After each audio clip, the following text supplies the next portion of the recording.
All right, and we're back for another episode of the Lakers Fast Break podcast. It's Daryl Glassford coming right back at you here from Pop Culture Cosmos. The Lakers Fast Break, Inside Sports Fantasy Football, and Game Source. We truly appreciate everyone out there listening to all of our great shows, and if you can, please give us that 5-star review on Apple Podcasts. Plus, if you can like, share, subscribe, or follow us at the Lakers Fast Break, Inside Sports Fantasy Football, Game Source, or popculturecosmos.com. Also, our good friend Rafael Barlow at NBA Draft Junkies. And of course, everyone here at Lakerholics.com. It is truly appreciated. Want to go ahead and give a big shout out to Michael Weisenberg, who stopped by earlier this week on the Lakers Fast Break. So if you haven't checked out that episode, it's kind of reflections with some of the people I interviewed over the course of the past 12 months. If you get a chance, please check it out on the Lakers Fast Break channel. And of course, you can hear our championship podcast with me singing We Are the Champions. Well, okay. Me trying to sing We Are the Champions. You can go ahead and check out, plus all of our great banter that we had on that show at the Lakers Fast Break channel as well. Well, it's been about a week. And for some of you that's listening, it'll be a little bit more than a week since the Lakers have won the 2020 NBA World Championship. And yes, it still feels good. As I mentioned, yes, it does feel great, actually. Yes. Although my emotional high I've come down off of, so I'm kind of still feeling a little bit flat, kind of. But I know Laker Tom is probably going to go ahead and energize me with all of his crazy stuff that he's going to be talking about. But I know for each and every one of you, there are people in your lives and also people out there in social media, whether you've been watching, whether you've been following them, that have had great reactions one way or the other. I know for me, it's been a lot of congratulatory as far as from friends, from family, from people in my life, also from friends that I have out there on social media. A lot of it has been congratulations on the success of the Lakers. So happy for you. For others who I've appeared on shows for or who I know are Laker haters, it's also been a lot of silence right now because there's a lot of anger, a lot of stuff that's boiling and festering for them that the Lakers have indeed won their 17th championship. Sorry again, Bill Simmons. It's 17. Deal with it. But here today to talk about that, and also we're going to grade out the Lakers as a whole as far as the team, the players involved, and also some more subjects as well. Our three great guests indeed. You got to be part of what they're doing today at Lakerholics.com. I'm going to start off with the main man indeed, the mastermind behind Lakerholics.com. It is Laker Tom. And Laker Tom, also got to mention as well, you've got an awesome, awesome blog at medium.com. So please follow that as well. And I know you, being Laker Tom, had a lot of people reaching out to you this week. Give me it, Tom. Makes me really enjoy the fact that the Lakers are the champions. We've waited for this for 10 years. These guys who are sitting here next to me have had 10 years of my glass half full. Well, their glass half empties have come true. So it's just been a wonderful feeling. What makes it even sweeter is the way the Clippers fell apart, the way the Celtics didn't make it. I mean, those are all things that are dear to the heart of a good Laker fan. So I'm excited. I'm still in a high from the whole thing. I think that what's really interesting about the entire situation, Darius Soriano had a great tweet, which is he pointed out that since 1985, the Lakers have not won any standalone championships. Every one of their championships has been part of a repeat or a three-peat. So that tells you exactly what I'm thinking as we move forward. We're going to win multiple championships. Like Rafael Barlow pointed out, LeBron James is nowhere near close to being done. He may play well past he's 40 years old. And the Lakers are just getting started. I hope they are getting started. I hope it's something that we can count on as far Gerald, as... you can't be negative now. I hope. This is the day when everybody's glass has got to be full. I can hope. No, my glass is not full yet. My glass is full for was one night of celebratory drink, and now it's back to being very cautious. I live in a cautious time. There's a pandemic out there, so you'll forgive me for being a little bit cautious. He won't forgive you. He won't. Yeah, well, that's Laker Tom. But I am the man I'll forgive you, but I'll still chastise you for it. There you go. That's true. That's true. When all of us are being celebratory and all of us are keeping our just eyes all over the place because we're so happy, there's always got to be one person that's keeping an eye for the betterment of the team. And you know what? I will be that guy. Thank you very much. Thank you very much. Thank you, Gerald. There you go. I appreciate it, Jamie. We don't need it, Gerald, but that's fine. Well, we always need someone to keep their eye on the ball. Or maybe was it Robert De Niro that goes, we're going so fast, there's no need to have a rear view mirror at this point in time. Oh, my gosh. Well, we're one LeBron or AD injury away from maybe changing your mind on that. So, knock on wood. Yeah. Oh, my gosh. Keeping my fingers crossed on that one. So you hush, man. You hush. Yeah, that's right. Yeah, well, Jamie is here as well. Jamie Sweet with his 5 great things always on Lakerholics.com and as a blog editor as well, my friend, and also a very sensible man indeed. That's right. Unlike some others on this show, who I still have great affection for. As a member of the Glass Half Empty Club, as we should call it right now, what are your thoughts, out there as far as in the past week? How has it been for you? Have you gotten a lot of support? Have you gotten a lot of haters? I want to hear what thoughts on if you got, like me, even a little bit of a mixture of both. I mean, I live in LA, so it's a lot of positivity here. It's a high degree of positive vibage. Of course, there are always the people who are the naysayers, and I don't like to think of myself as a glass half empty or full guy. My glass is full of practicality, of honest assessment and not unvarnished optimism. I appreciate a healthy dose of optimism. I think optimism is important, but it cannot be the defining characteristic of if you're going to be critical of things on a blog. But that's the difference in style between Laker Tom and myself. One of the reasons I feel like our blog is a lot of fun to be on, and it's the important thing to remember is that we're all just opinionating. We all just got thoughts and are talking about them, and that's the most important thing. Is that at least at this moment in time, we still live in a free society where we can express our thoughts. Not according to Laker Tom. No. I mean, like you said, you can think it.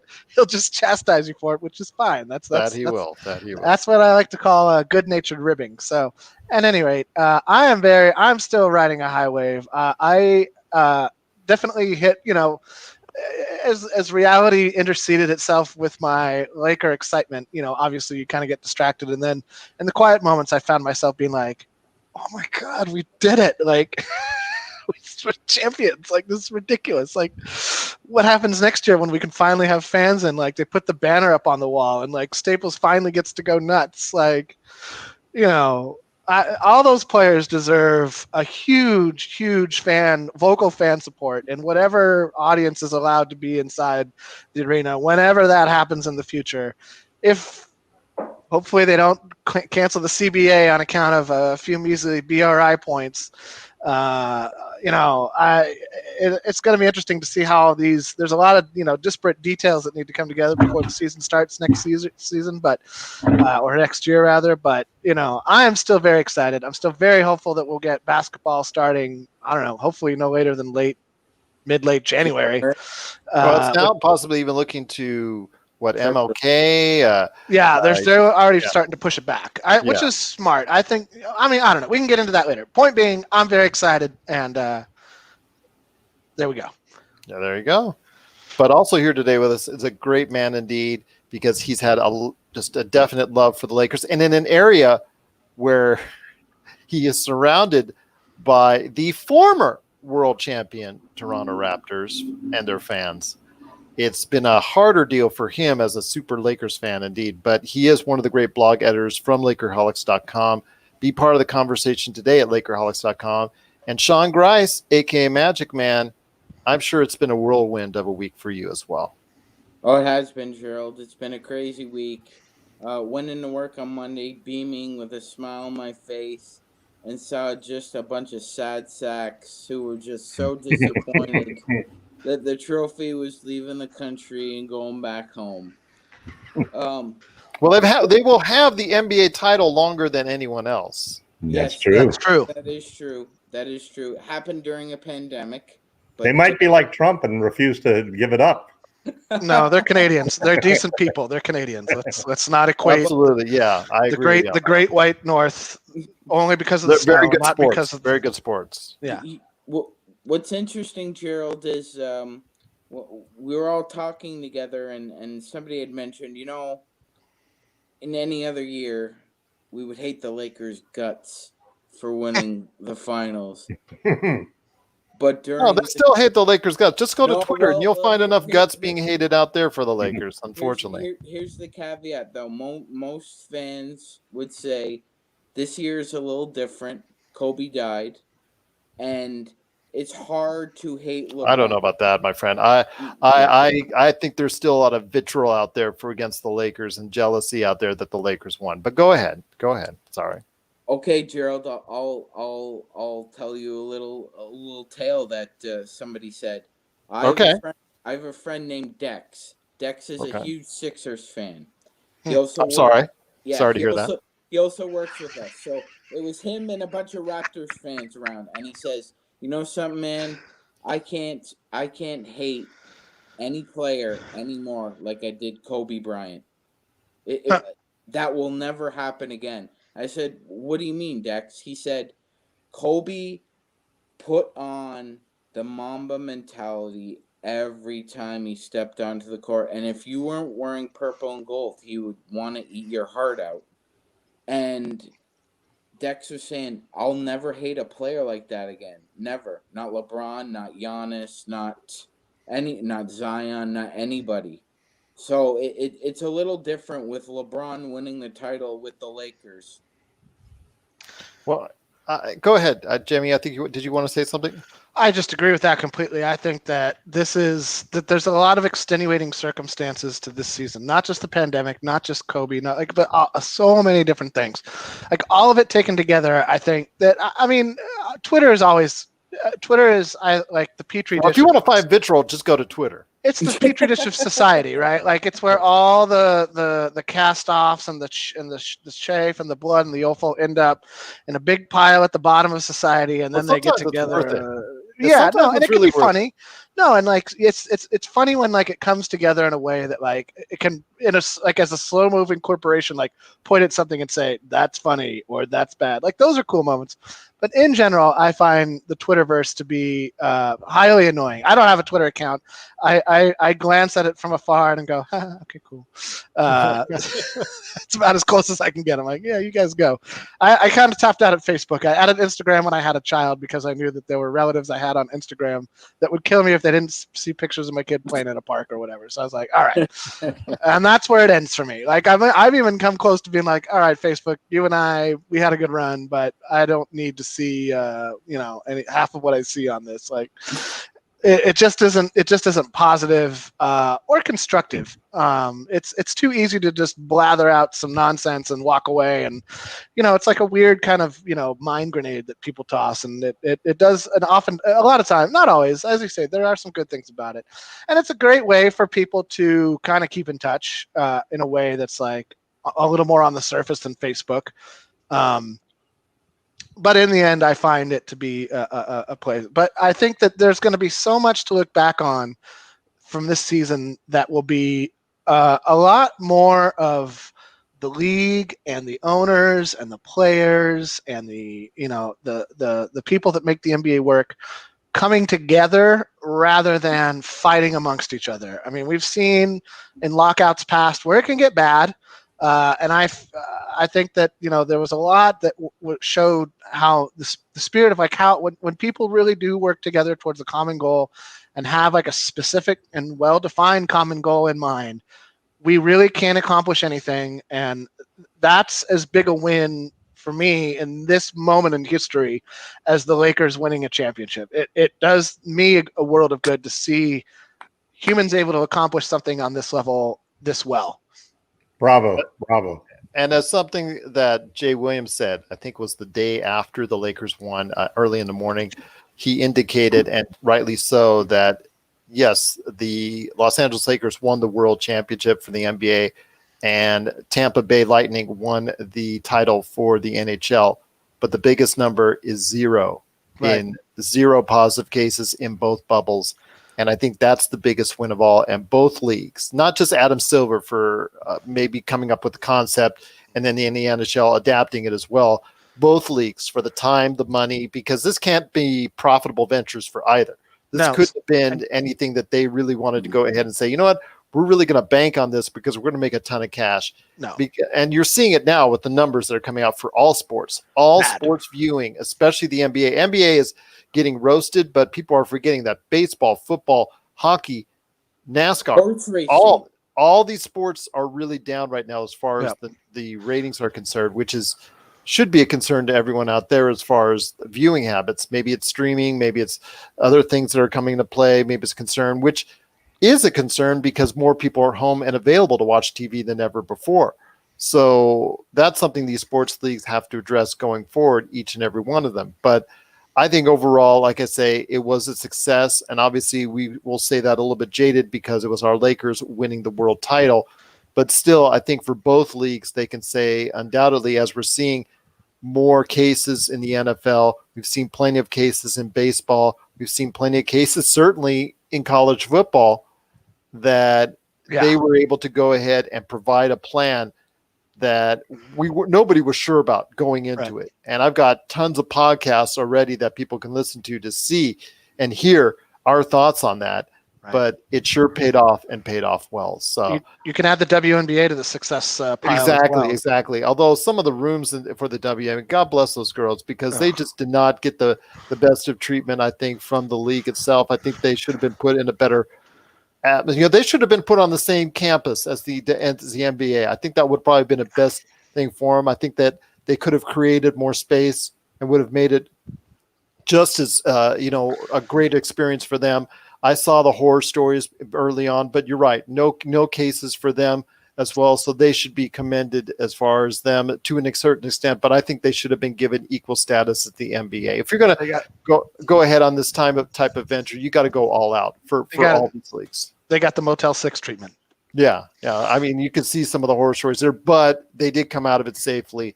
And congratulations to the WNBA championship from Seattle. That team is just with Sue Bird. It's just they're going to go down in history as some of the great WNBA teams of all time, and she will grow down definitely as one of the great players indeed. But let's get back to the Lakers right now. And again, I'm on with the guys from the Lakerholics. I want to go ahead and just reflect on this season as a whole. You guys have had some great stories already and great thoughts on your reactions, both from friends and foes alike. But here we go. We're going to deep dive into the history part of it and where this 2020 championship season lies or should lie in Laker history. I'm going to have more thoughts on it as far as an article, but I'll share some with today. I know that Laker Tom's asked us to write articles on this, and I will have extensive thoughts. In fact, I'm already 1,000 words into it. But Sean, I wanted to ask you this. I'll start off with you, my friend. Where does this championship, or where should this championship lie in Lakers history and Lakers lore? I think as far as lore goes, Gerald, it should rank right up there. I would put this one right up with the Magic Revenge Tour against the Celtics. I think those two are really close to one another at this point. I think also just in terms of our history, now that we're tied with them, it is extremely important. It is the most important right now, even though we're living in the moment. But I still find that I want 18 so bad now. I know we just got 17, but I want more. I want one more than them, and I guarantee Lakerholics that when we do get 18, I will go there and I will make an ass out of myself just to allow myself the pleasure of living in a universe where we finally have one more than them. Yeah. Well, one of my famous sayings right now, Sean, is this. Remember, ass is part of my last name. But I will go ahead, Jamie, and talk to you. Right. It's right there. Can't hide it, my friend. Right there. Never put it together, but now I don't think I can unsee it for the rest of my life, Gerald. Yeah, so see? Thanks for that. So, but I will say this.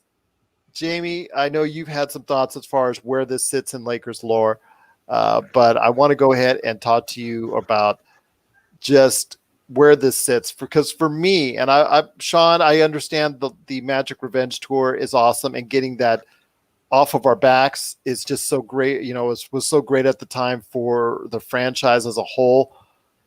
I got to put this just a notch above that, just because of the sheer emotional roller coaster ride from being in Shanghai and not knowing whether or not you're going to get out of the country. You could be imprisoned. You could be held up. The tensions that were there were very real. They were very real. And going from that to the highs and the lows of the season, obviously covering Kobe's death as well. But Jamie, I want to hear your thoughts on where this ranks, because for me, this is number one over the Magic Revenge Tour, because eventually odds were going to say we were going to overcome that with Boston, but we never expected a season like this. I think that it's on par for me personally. I mean, it's hard to rate championships. They're all kind of amazing. They all have their own sort of special. There's a special challenge. I would say the only one that actually felt anticlimactic was the one against the Allen Iverson 76ers, where somehow they won one game, but we steamrolled the entire playoffs, and it kind of just felt like this is going to happen. I've had little doubt that team was going to win a championship. Every other time, you got to kind of think this is a pretty good basketball team. They might beat us in 4 out of 7 games. So, that to me is always kind of the thing, is that I have a high respect for the level of competition at that point in the season. You know, you've got two teams that are, playing in theory at the top of their game. For me, I think this one actually kind of my favorite up until this point was actually the last one Kobe won, because it was his defining moment as a Laker. I felt like it was like whatever happened after that, he had won more than Shaq, which there was, Laker fans are divided, right? It's like they are. Some are like Shaq guys, some are Kobe guys, and that's fine. That I'm a both guy. I appreciate what both can bring. I do feel that Shaq kind of loafed on us the final 2 years of his Laker life, and that's something that rings sour to me. But Colorado rings sour to me with Kobe. So nobody's a perfect human, and you can only learn. And I felt like and that's the tragedy of Kobe's passing, is I felt like he had learned. I felt like he had taken a huge hit from life and had done the best that you could do to go back and try to repair the damage that he had created.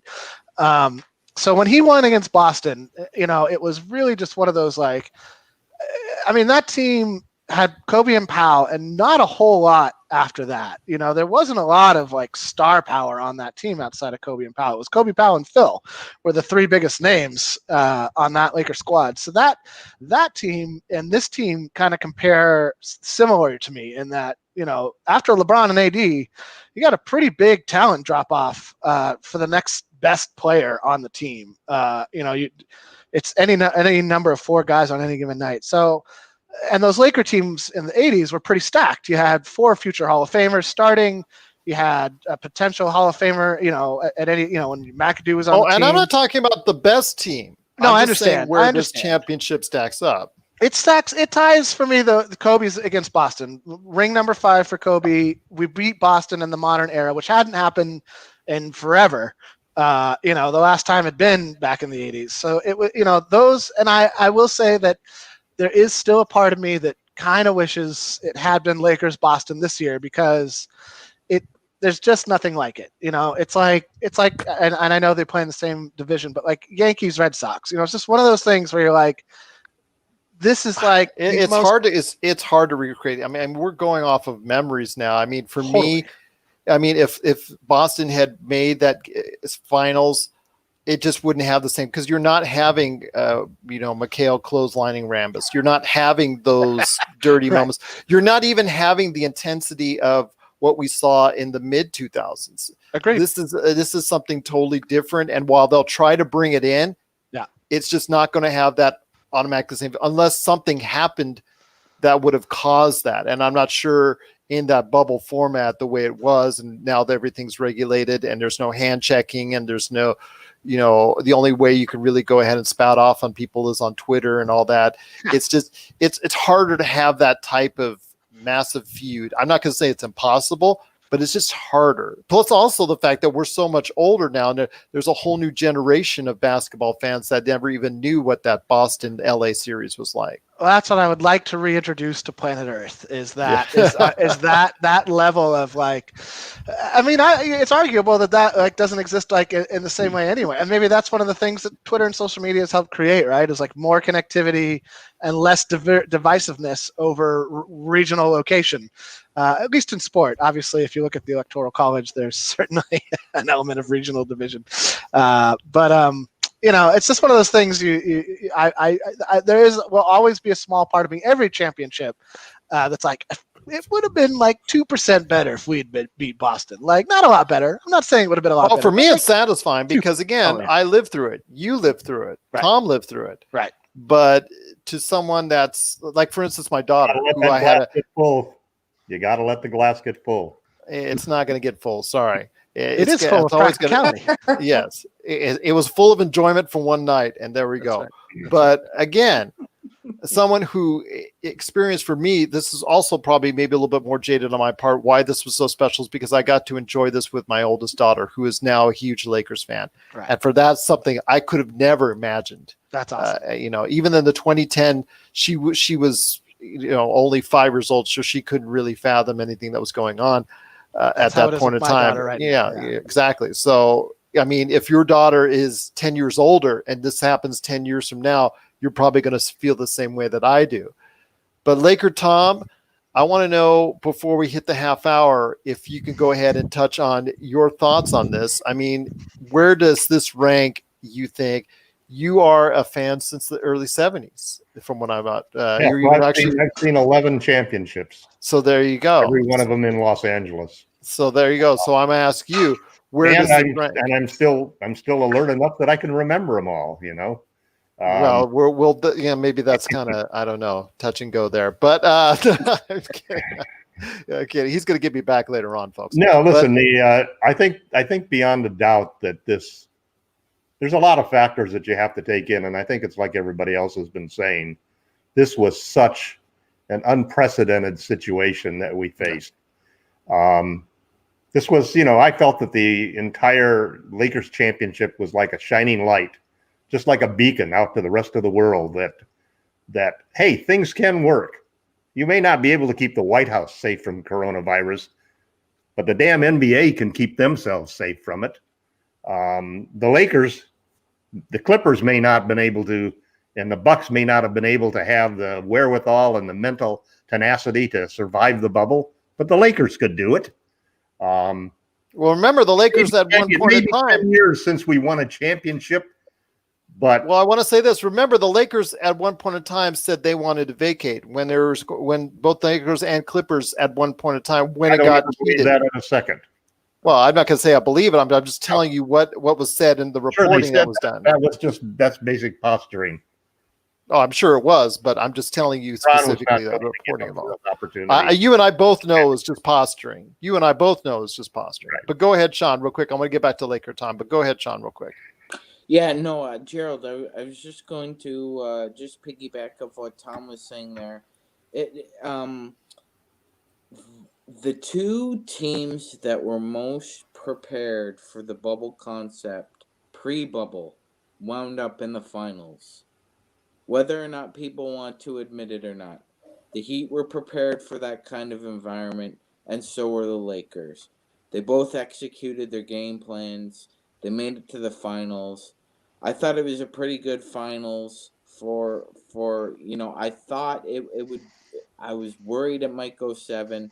But it turns out it was a bit of an elongated series, and I'm really proud because I had my doubts. I was a skeptic. I didn't think the bubble would work. I was wrong. Well, I think a lot of people thought the bubble would work. I thought the first time you would have more than 2 or 3 cases that they would shut the whole thing down. Yeah. But thankfully that never happened, and also very thankfully the league, both NHL, WNBA, and the NBA looked at the science of this. And they made sure to have their I's dotted and their T's crossed. And anybody who was again, crossing the lines and making either mistakes that were just like, with Lou Williams or even Bruno Caboclo and things of that nature. Yeah. Well, there you go. That they would go ahead and make sure that protective measures were put in place. They had everything lined up. I remember when the 100-page report came out as far as how they were going ahead and the procedures involved and what you can and cannot do once you're in the bubble. People were just going all over the place over it. But again, what is the ultimate success? They achieved it. But Laker Tom, I know I wanted to get back in touch with you in regards to what your feelings were on this. So, I mean, you've seen it all as far as from the Lakers standpoint, and you've seen all 11 championships. And I agree with you. What they've experienced this year is going to be like no other team in history. Maybe ever again. I don't think if we don't have another bubble, this could possibly never happen again. Let's hope. I think it was a transformative year for the NBA. It's a transformative year for society. We're going to go back to a normal that is not like the normal that we've had before. Mm-hmm. The way that we go to work, the way that we go to school, the way that we watch sports, all of those things are going to change. And I think that one of the things that we're going to recognize as we move forward is this is a start of another Lakers dynasty. And I don't think that that's Blarney or glass half full or overflowing. I think it's the reality of the simple fact that the Lakers are better positioned by the big market contract, the TV contract they have, the fact that they have the best two players in the league right now, the fact that they have excellent ownership, excellent general managers, excellent coaching, and a team full of guys who understand their roles and came through and produced right when they had to.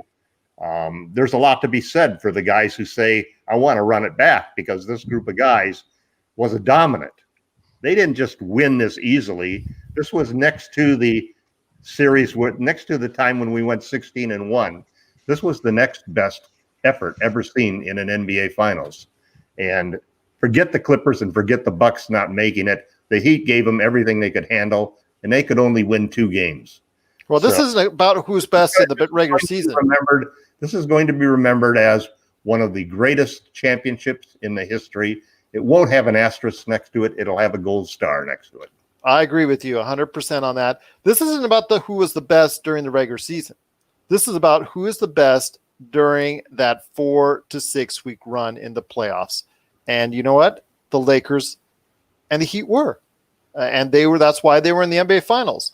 Sorry, and all apologies to the Clippers and to also as well the Bucks and all that. But again, you didn't make it. Your teams didn't make it. They just didn't have what it took, whether it was in a bubble or not. It's just we can have this argument every single year about the playoffs about, oh, this team was destined to go, but they just didn't make it because they lost in the second round, but they should have won. You can have that every single year about teams. It gets ridiculous. They didn't make it. Clippers fans and Clippers fans and Buck fans, they just got to realize, you know what? You need something more, and you just didn't have it. Go ahead, Sean. Yeah, Gerald, that's why I love the playoffs and basketball. It's the ultimate team sport. It's the ultimate equality sport. Here's the difference. In baseball or hockey, you can ride a really hot goalie, or you can ride a really hot pitcher or a bullpen to a World Series. In football, it's one game take all. In a 7-game series, quarterback game. In a 7-game series in basketball, you find out which is the better team. At that period of time. We're not talking about in December. We're talking about at that period of time. Correct. And people have got to come to grips with that. Absolutely. Let's go back to the Lakers three-peat of the early 2000s. The year after, when they had Karl Malone and they had Gary Payton and they got off that tremendous start, I thought that Lakers getting a championship then was a shoo-in. But you know what? They had to go through the playoffs, and they had the injury to Malone, and he was never quite the same. And Detroit, give them all the credit in the world. They had a game plan that targeted where the Lakers were vulnerable at, and they were the better team. And I could say woulda, coulda, shoulda, all I want. And Shaq and Kobe can all say, or that they did for the final years of Kobe's life. Well, we should have stayed together. We would have won 2-3 years more. Well, we didn't. They didn't. And we just have to go from there. But getting back to what we're talking about with the Lakers as a whole, I think it's, again, you're going to hear more of my thoughts or read more of my thoughts on Lakerholics.com coming up next week. But it is got to be during the circumstances, because of the circumstances, that it is the greatest championship for me, and where it lies. But let's talk about the team themselves. It's not the greatest Laker championship team. I know he might have an argument with me, but I think it's far from the greatest Lakers championship team. It is a two-person based team with everybody else knowing how to play defense. And that's the major scheme. I think it was also Frank Vogel is such an important key factor. And that's what history should dictate, is how important Frank Vogel's vision, and also Rob Pelinka. I'm going to give him final props. I was always on the fence when it came to Rob Pelinka because he didn't have the background or experience enough. I wasn't sure. But you know what? I'm going to give him for finding the right pieces that fit the defense. Now, are they the greatest 2 through 15 that every team has ever had? No, not by a long shot. Number three through 15, I should say, because number 1 and 2 are pretty damn good. But I will say this: when it comes to the team as a whole, there are things that are going to be needed to take place. They're going to be needed to be changed. They're going to be needed to be fixed, and that we'll talk about coming up next week, because we've got a lot of ideas we've already measured out. We've already talked about or written about that we want to talk about on next week's program, on next week's roundtable. But for this week, we're going to give out grades for this year. And yes, we give out grades. For the team, it's got to be an A+, because the ultimate thing is the championship, right? So that's not in question. But Laker Tom, I'm going to start with you real quick because we're 36 minutes in. I want to go ahead and ask you real quick on a grade for Frank Vogel. I give Frank Vogel an A+. I sort of took a dictatorial position with Lakerholics.com and announced on behalf of everybody whom I thought were the You take a dictatorial position? Wow, that's a stretch. It goes back real quickly. It goes back to my disdain for the regular season awards and the fact that there is no awards other than MVP in the finals for production in the playoffs, which are really the second season and the only season that really counts. So I announced for Lakerholics.com a series of awards, and my owner of the year was Jeannie Buss. What a shock. Executive of the year was Rob Pelinka. What a shock. My coach of the year was Frank Vogel. What a shock. My most valuable player for the year was LeBron James, and my defensive player of the year was Anthony Davis. Who was six man? Who was six man? To say that if you look at the entire content of the season, that any of those decisions should not have been close to a unanimous decision. Okay, was Caruso your six man? No.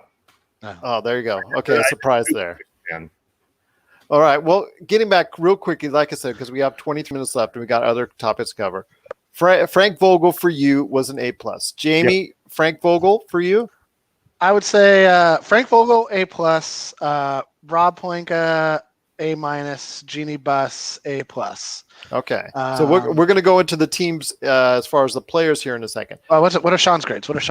Yeah, Sean, go ahead. For Frank Vogel, Jeannie Buss, and Rob Pelinka. We'll go with those three. A. I'm going to say for me, Frank Vogel's an A+. Rob Pelinka is an A. Jeannie Buss is an A. I'd say a B+. Reason why is the PPP. The PPP thing gets me, man. That's why I dropped it. Yeah. The PPP gets me. I'm sorry. That's a full grade down in my book. The PPP thing. You remember when I spoke to you on that on the air, and I was really miffed by that. That was a bad look for the Lakers, a team worth $4+ billion, to go ahead and do something like that, especially when there are other businesses, small and large, that really, really needed that cash. It's just that was a bad look for whoever did, and unfortunately, it goes all the way to the top as far as whether she knew it or not that somebody filed for it. And she did the right thing, and immediately after the fact, quickly. Yeah, and that's why Rob Pelinka gets a little bit of a downgrade for me from being an A+, because the fact that that's his office that he's running. Right. He's got to be responsible. He's the VP and GM. So again, you built a great championship team, and Frank Vogel A+ on his defensive schemes, because really defense won this championship for the Lakers. Let's just put it into any great detail. Anytime the Lakers found anything of success, it was based on defense. I'll get to you in a sec, Sean, but he deserves an A+ from me. Go ahead real quickly so we can go down on the players. Go to the players. Yeah, Gerald, I just wanted to say I completely understand what you mean about Genie and the misappropriation of funds there. That wasn't cool at all. As a first responder, I wasn't happy about that at all either. It's a bad look. It's a bad look. Yeah, they gave the money back and all that, but again, that's an embarrassing look for a team that really did need that money. Yeah, every company at that point in time needed some type of future cash, but just think of all the people that in the Lakers' lives that are closely directed to the Lakers that could have let them have that money or borrowed that money or put that under the table or something like that. It was only $4 million, I think, or I don't know, some small paltry number comparative to the relative value of the Lakers team that really made me mad. But again, A+, A- for Rob Pelinka, and a B+ for Genie. So there you go. LeBron, A+ to do the things he does at 35. I think it's unanimous. He gets A+. Yeah, A+ right there. So let's not even go on that, because that'd be just 10 minutes of hero worshiping that I'm sure anybody out there that's not a Lakers fan really doesn't want to hear. Yada yada yada. AD, yeah, exactly. AD.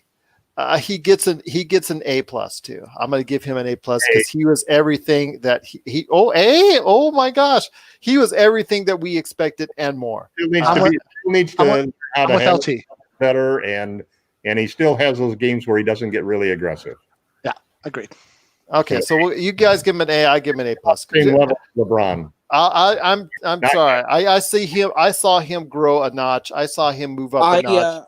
I saw him move up to one of the best 5 players in the NBA. But go ahead, Magic Man. Number 2. I would say, other than getting in foul trouble, Anthony Davis plays defense as hard as he can when he's out there. Yeah, I mean, he brought that mindset. Happening for him. He brought that mindset, and he was Defensive Player of the Year.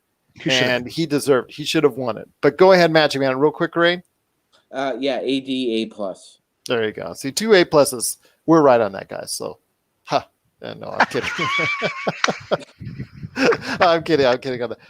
Okay, here's going to be the fun one. Kyle Kuzma. Oh, Kyle Kuzma. In order? What kind of order are you following? I am going just the first 10 players. That's it. The first 10 players in the rotation. So we're going to deal with the fun one right now, Kyle Kuzma. You passed the other starters, which I'm not dealing with starters. I'm just going first. What was perceived to be number 3 on the team. He was supposed to be the third best player. He was supposed to be number 3 on the team. Unfortunately, didn't materialize as such, but he still was an integral role player. Improved his defense by leaps and bounds, even though I agree with Michael Weisenberg. He does have happy feet and loves to jump. And just if you do a fake on him, he's going to jump out the building. But he does play substantially by leaps and bounds better than the Matador defense that he had last year. So for that, I give him good effort. But offensively, it's still just nowhere near what it should be.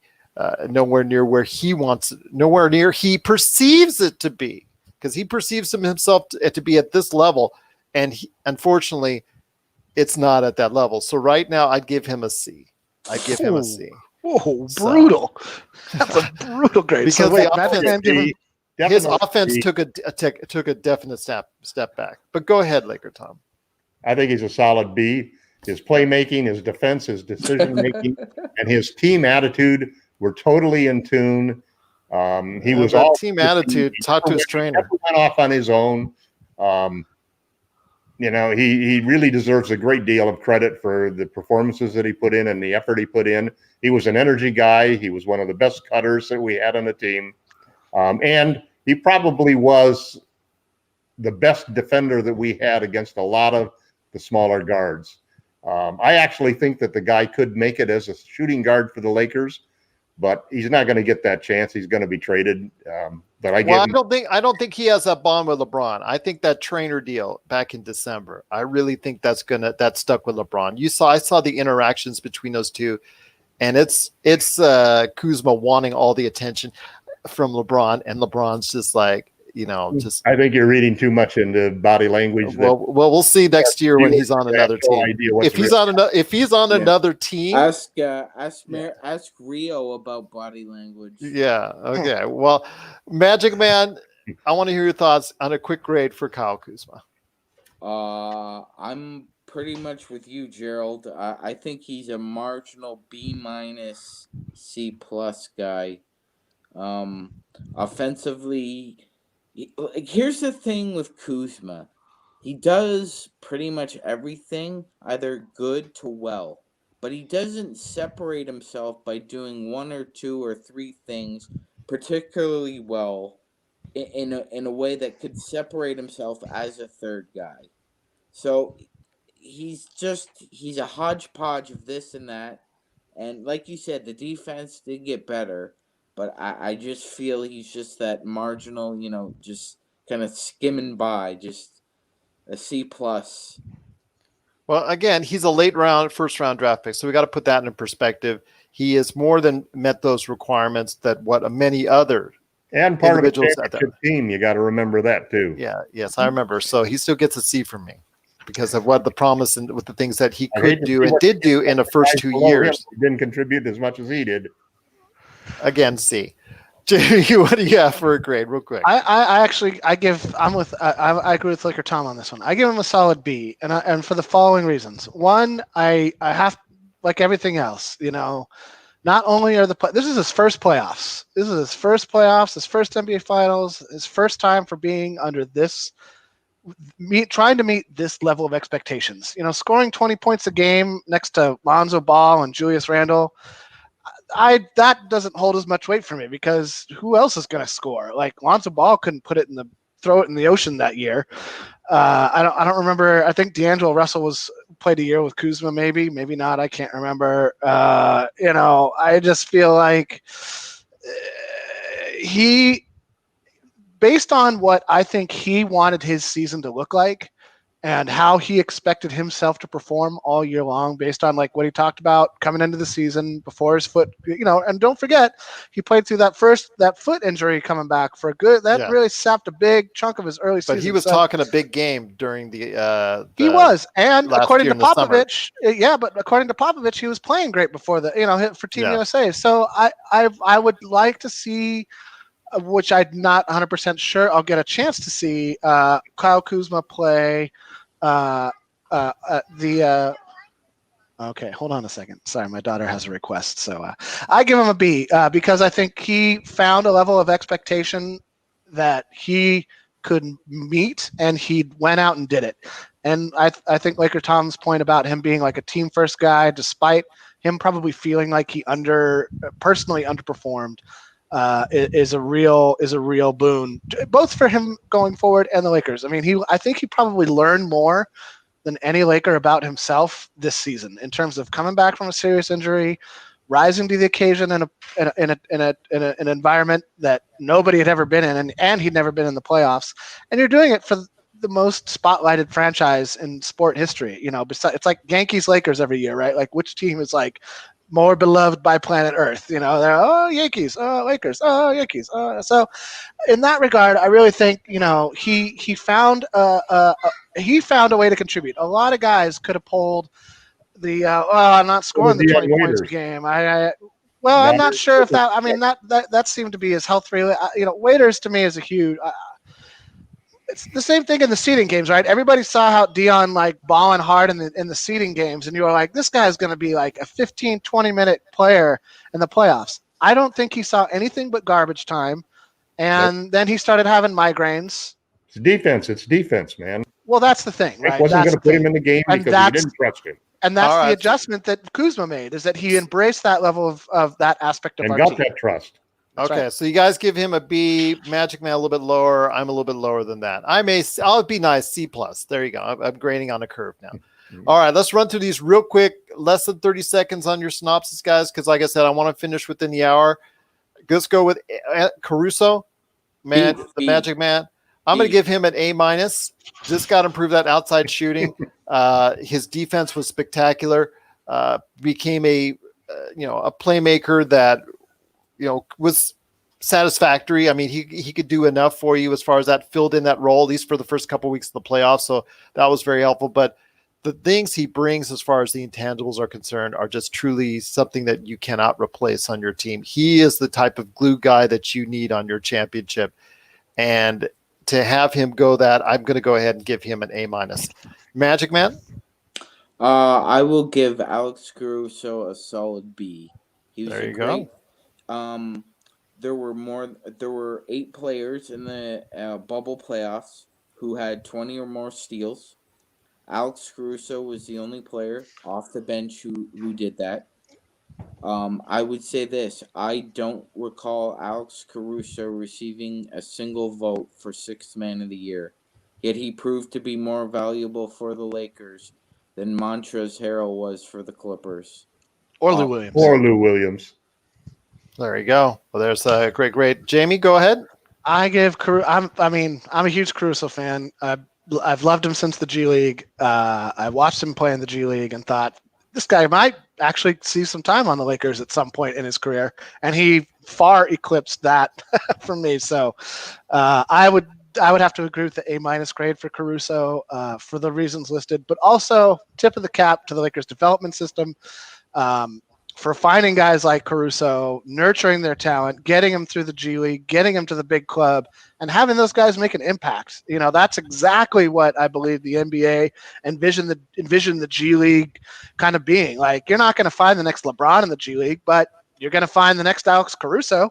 That's for sure. And that's a huge thing that every basketball team needs. You need that guy who's not on a huge deal, not soaking up a bunch of cap, and who is having high impact in levels that don't necessarily show up in the box score. Laker Tom, real quick, Caruso. B+. I separate the A players of the guys who are the real difference makers. Those are the guys that you couldn't have won. He was a difference maker. Yeah, I think he was. He's the guy the A players are the guys who you couldn't have won the championship without. I don't think we would have won the championship without a Caruso. B+. The B players are the guys who were major contributors, but you couldn't do it without them. I don't think we would have won it without Caruso. I'm just out of curiosity, how do you equate Kuzma and Caruso's impact? Like, who had more impact? Oh, I gave Caruso a B+. I gave Kuzma a B. But all right, let's move on to Rajon Rondo. And if there's anybody that we can, so playoff Rondo gets an A. Yes, that's what I was going to say. If there's anyone that gets 2 grades, well, A- here, in my book, and an A. And KCP gets an A- in my book. Well, one at a time. Those are the 4 A's. Okay, the 4 guys that we could not have won it without. One at a time. Playoff Rondo gets an A+ for me. Regular season Rondo gets an F for me. So right there in the middle, you've got something right there. But you know what? There is playoff Rondo. He knows there's playoff Rondo. Rondo himself knows that he tunes it up in the playoffs. So I'm giving him an A+ for playoff Rondo. KCP. Actually, no. Go ahead, Jamie. Real quick on Rondo. I give Rondo a B+, A-, and for the following reason: 1, he didn't play the whole playoffs. He was injured. He didn't have the impact throughout. He missed a bunch of games in the beginning. Other guys contributed and held the fort and helped us move past Portland. So that for me dings his grade a little bit. Also, I disagree that the moniker should be playoff Rondo. He disagrees that the moniker should be playoff Rondo. And right here and right now, I would propose a change and call it hyper prepared Rondo, because I think the difference in playoffs and regular season is that he's able to. His mind is such, and this is where he and LeBron are on the same level. They can dissect a team 7 games in multiple ways to the point where they can point at the weakness and say, "This is the point we have to push through on." And that's the difference. It's not that his playoff mentality changes. He has the same mentality. He just doesn't have the same. He just doesn't have the same opportunity to face the same team between 4 and 7 times. So I think that's something that needs to kind of be factored in more in the public discussion of this. I don't know. I follow statistics, and he's pretty horribly a nightmare in the as far as during the regular season. He tries to hit home runs, and he's a single game doesn't have the same level of importance for anybody. Exactly. Obviously, it's not the but same there is a thing clear as playing same team divide. 4 or 5 times in a row. There's a clear in the divide playoffs. between playoff Rondo and regular season Rondo. I The agree. difference between the first round of the So- playoffs and the finals. So You can see that elevation. Go ahead, Sean. We're never going to stop arguing on that. yeah. Go ahead. No, I was gonna say, Gerald. KCP gets a B for me. Yeah, that's a good solid grade. I agree with you on that. Because Third best player on the team. he's here. He was a magician. One day he's here, one day he's not. Agreed. There were several games where he was really struggling.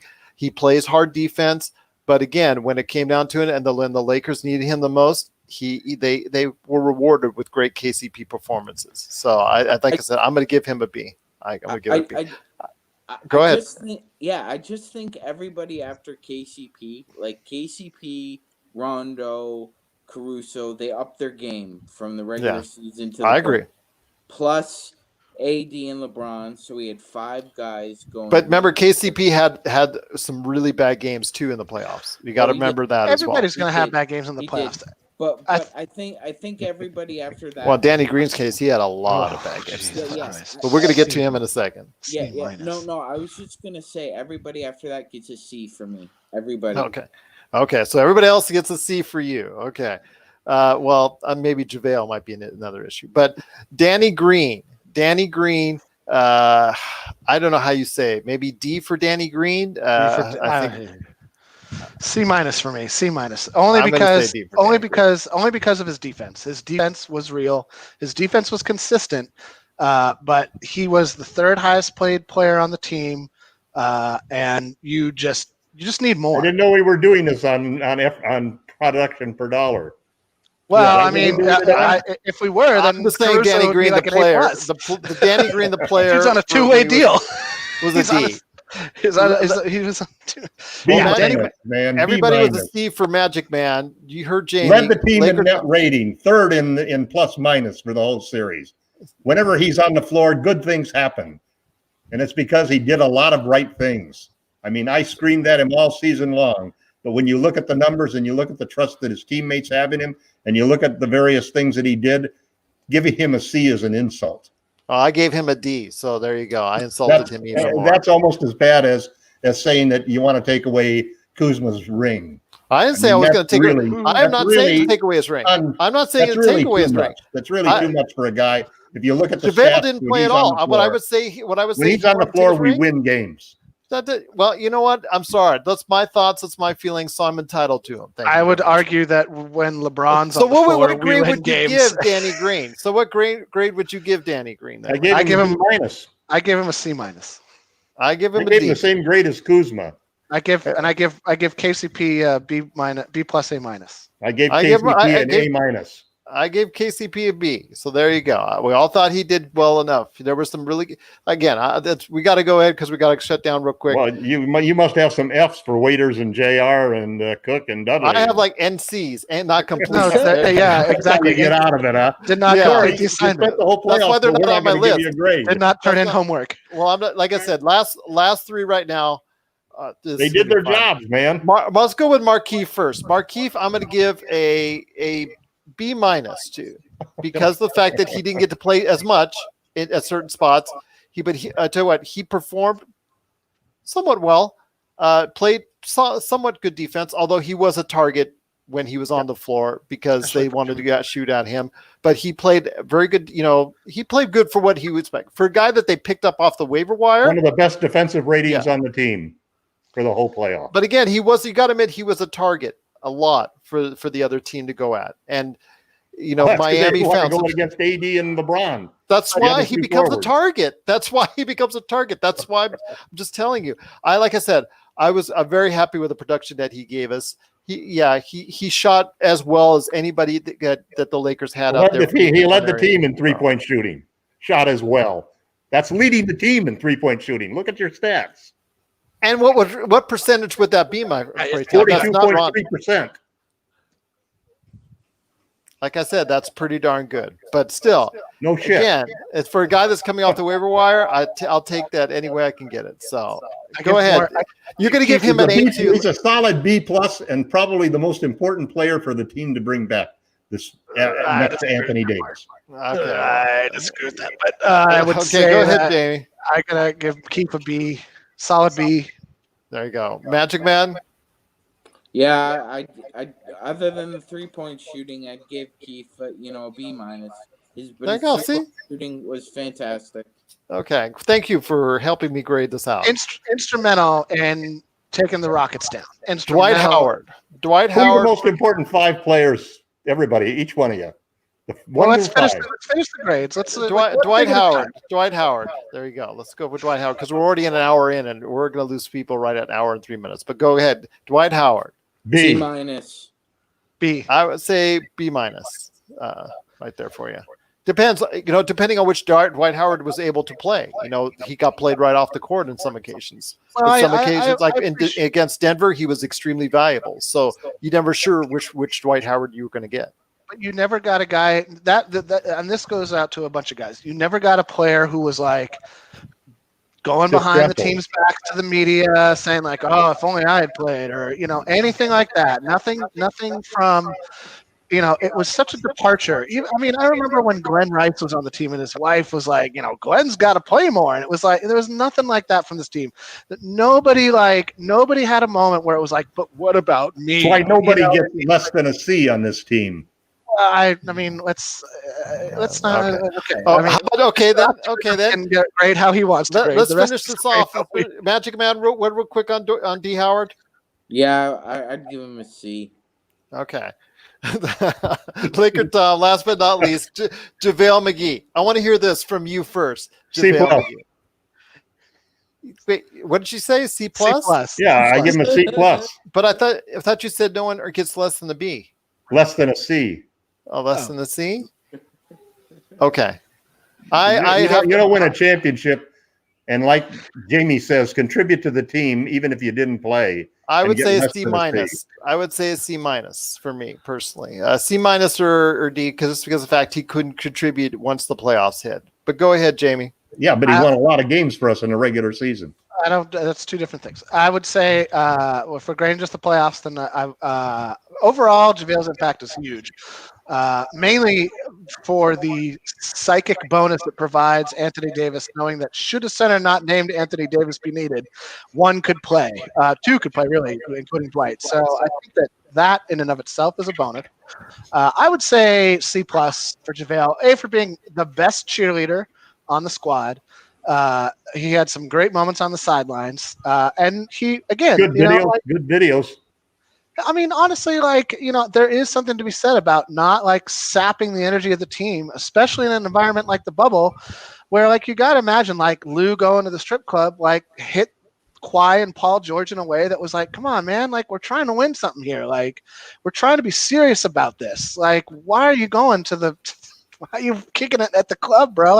Even if it's not, he was getting chicken wings for Kawhi and point being is nobody on the Lakers took those steps. Nobody on the Lakers went down that path. You could have, right? Any one of them could have. I agree with you on that. McGee could have. Any number of guys could have been you know what? I'm not playing. I'm not going to be a part of this. I'm going to be a distraction. Not maybe intentionally, but end up being a distraction. And they all had the discipline and the mental acuity not to be. And so that, to me, nobody. I would say, I can't even give Danny Green a D. You don't win a championship with a D player. Fine. Seeing as how I got that, I'll give him a C-. There you go. I feel very fair. Shamed him into treating the guy fairly. All right. That's right. Not only that, he might commit suicide. He reads all of these tweets. He's probably listening right now, Gerald. Oh, I'm sorry to hear that. But Danny Green, $15 million a year. Come on. Yeah, he ain't listening. He's working on his own. Yeah, he's got a fantastic fiance that they're planning their marriage or planning their life together at this point in time. I wish them all the best. Tremendous life together. So I wish him all the success in the world. But yeah, it's on another team. You said that, not I. But go ahead, Magic Man. Your thoughts on? Let's go ahead with JaVale McGee. Yeah, I'll just give him a C. Okay, fair enough. Fair enough. All right. Those are our fun grades for the players 1 through 10 on the Lakers roster. Gerald, can you do me a favor and tabulate everybody's votes again? If everybody could send their votes in, I'd like to publish them on the site. Oh, jeez, they can just listen to the podcast. No, let's get some documentation because of it's going to be documented on the podcast.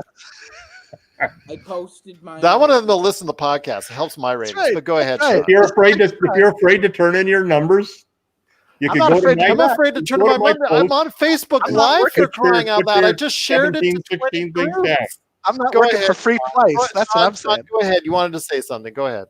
Yeah, I was going to say I already posted them on the blog, so that's right. Good man. Then now nobody's going to want to listen to the show. That's what I'm saying, man. That's what I'm saying. All right, sure, they want to know why did you give Danny a D, man? I mean, hey, it ended up a C-. Danny showed some turned into extra credit. Can we move on to dissecting the Clippers? All right, it's already over the limit, and people probably left us already because our perfect time to talk about the Clippers. Then, yes, let's talk about real quick. Less than the Clippers fans have been waiting patiently. All right, all two of them. Would Ty Lue have made the difference? He just got the head coaching gig at the Clippers. He got bumped up from associate head coach to head coach. You're already saying no, Sean. So go ahead.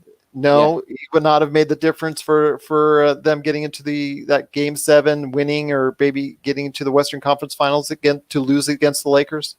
I don't think so, Gerald. I think if everything's equal and you replace Ty Lue with Doc, the same result happens. Maybe they get there a different way, but I don't think they win it. Here's the thing with Ty. Okay, go ahead with Ty. I know Ty Lue, like I said, obviously a championship-winning coach in Cleveland. But go ahead, Sean. Tell me your thoughts. Something loud is driving by his house. Yeah, probably his clock again. That's okay. So real quick, I will add, while he's waiting for silence to encapsulate his home, I will add that it's not like Ty Lue wasn't there before. He was part of the coaching staff. So it's, he had every opportunity to have an effect beyond which we saw. And so I mean, who's going to stop Lou Williams when you're outside the bubble and he decides to do what he does? I mean, Lou Williams is Lou Williams. He was early in his career. He was a legendary, sauced player. And that's just, there's some guys who they are who they are. They got a rebellious streak, and it's what makes Lou Williams great, right? Like, he has that, I don't give an F about what you think of me. I'm going to go out and shoot this ridiculous shot, and I'm going to make it. But he just didn't have that mojo. They didn't have good shooting going. They did not. There were more underlying issues. There were a lot of underlying issues that I don't think Ty Lue could have made a difference for. But will it make a difference in the future? Who knows? I think they're also going to make some tweaks and changes as well. But go ahead, Sean. Yeah, I was just going to finish, Gerald. I just my final thoughts were, we don't really know what kind of coach Ty Lue is. Let's be honest about something with the Cavs. LeBron came back to Cleveland after playing 4 hard years of defense. He had rubbed out a lot of rubber on those tires, and he did not play a lick of defense for about 3.5 years in Cleveland. Some of that was under Blatt.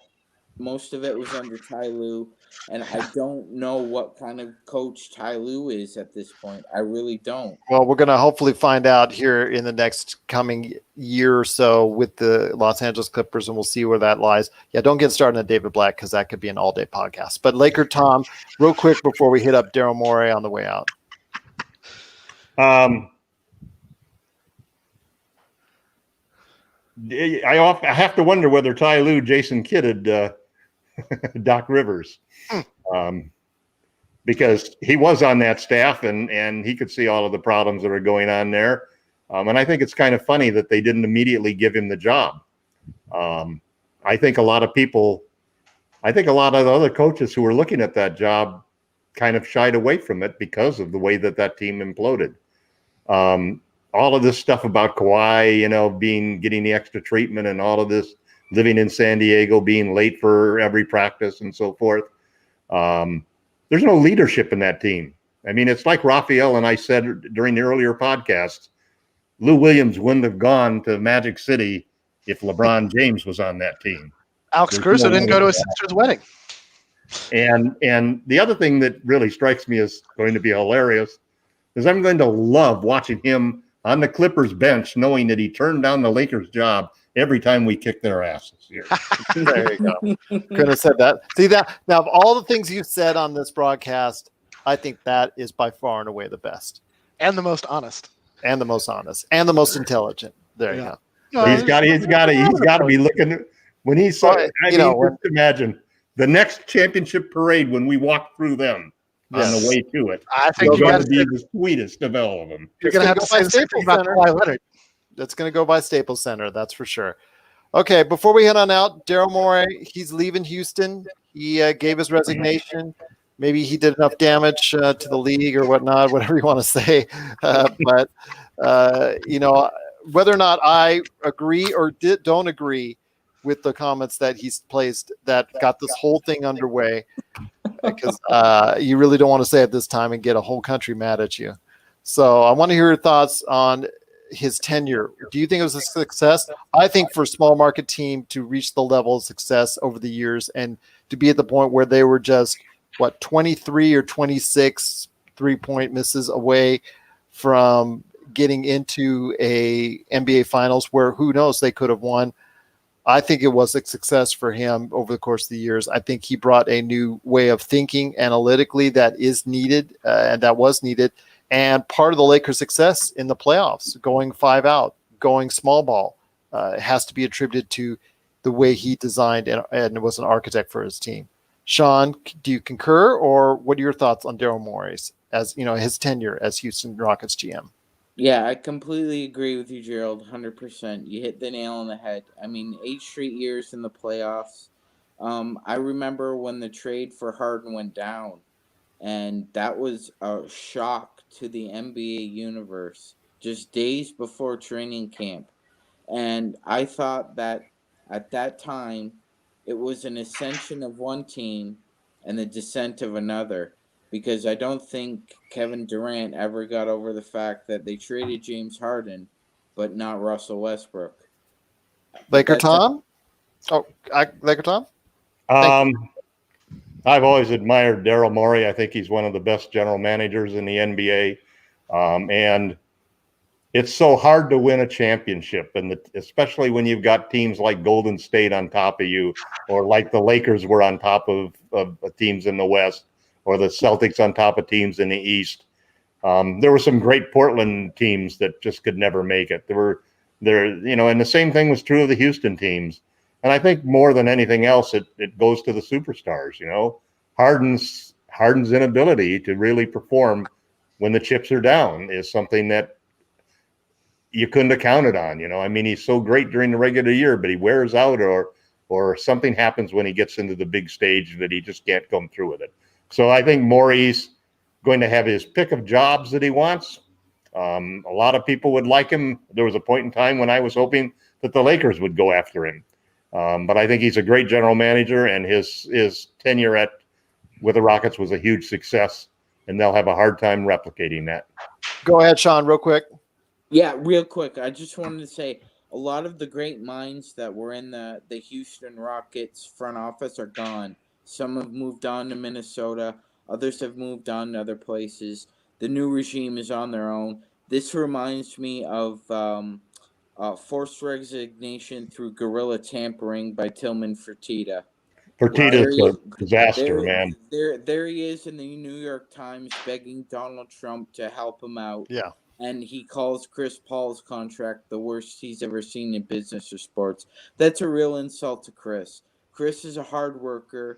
He's worked really hard for that contract. He's proven himself, and he doesn't deserve Fertitta trying to blast him like that. So we'll just bless him with Russell Westbrook's contract. That's so much better instead. But Jamie, go ahead. Finish on the way out. I would say this about the when your GM gets as much press as your best player, I think that's a problem for an NBA franchise. It means that you are, and I feel the same way about Mike D'Antoni, that you are larger. If you are larger than the product that you're putting forth for people to consume and for the competition to go up against, but you don't touch the basketball and you don't shoot it and you don't do things of that nature, that's a problem for the team. It indicates to me that you have inserted yourself into a process on the back end in a way that will never show up on the court. While he has had some great impact in the field of analytics, I think that in a way, once you kind of go down that path, we all said it when we eliminated the Rockets, that they were a one-dimensional team. They could only play one way of basketball, and it was, in essence, the purest version of what Morey and Harden wanted to do. And it didn't go very far, and I don't think it can go very far. Barring injuries to another team's best players, I don't think they could ever beat the Lakers in a 7-game series. I just don't. Even if they were like none of the teams we played could have beat us in a 7-game series. Well, yeah, and but they did just as well as the other 3 teams. No, the Heat did better. The Heat did a little better. Not much did a game more better. than a little. That's that. One more game better. That's all. That I believe is the definition of better. So well, he'll get a job.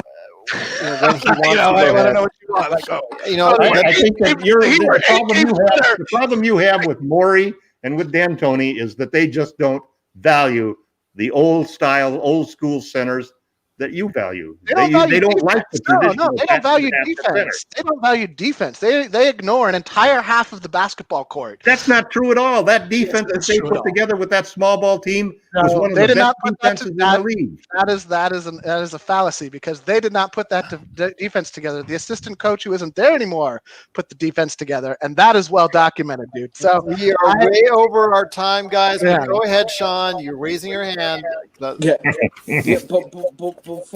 Before we go, Gerald, let me just ask all 3 of you gentlemen one question. Why didn't Dwight Howard play like this in Houston? Because if he did, they probably would have beaten the Warriors in that 7-game series, and they probably would have beaten the Cavs in the finals. Why didn't he play like that? Didn't grow up yet. Yeah, exactly. He hadn't grown up yet. But sometimes it takes a little while before you go ahead and realize what you have. And Dwight didn't play like that anywhere up until this year. I mean, not even. Yeah, she agrees. Yes. So there you go. That's right. On that note. Yes, on that note, indeed. But again, we truly thank everyone for listening and watching. If you need to go ahead and get a hold of any one of us, head on over to Lakerholics.com. Also, as well, Laker Tom's awesome Medium blog page. You got to go ahead and check out his blog page at medium.com under Laker Tom. Sean Grice, a.k.a. Magic Man. Jamie Sweet under his 5 Great Things. We'll be putting out more stuff there in the coming days. Got some great articles, including myself throwing something up there for Lakerholics.com. But I wish each and every one of you so much. Thank you so much for all the comments. Thank you so much for all the great words about the Lakers. Thank you so much for everyone out there for your just watching and taking the time to go ahead and listen to our show. We'll be back again next week with another roundtable. Hopefully, if my head can take it, because it's surely been spinning. But we'll go ahead and see if we can do this once again on some more great subjects as the championship roundtable continues right here at the Lakers.